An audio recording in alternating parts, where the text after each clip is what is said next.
Guys, na-try din ba nyo magluto ng patsamba? Or I mean, yung lutong hindi mo sinasadya na akala mo patsamba lang. Tapos, nung tinikman mo siya, masarap pala.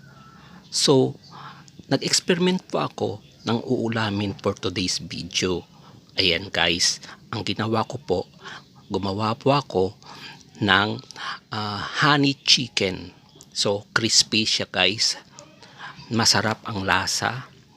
Hindi ko lang talaga nakuna ng full video kung paano ko ginawa, pero gusto ko lang i-share sa inyo na ang patsamba kong luto for today is ang nagiging outcome is masarap pala.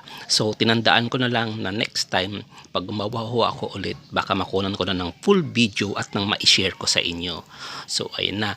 At ang sarap talaga, I promise. Crispy siya. Lalo siguro to pag medyo spicy, mas masarap. So, halika na kayo guys at kain tayo.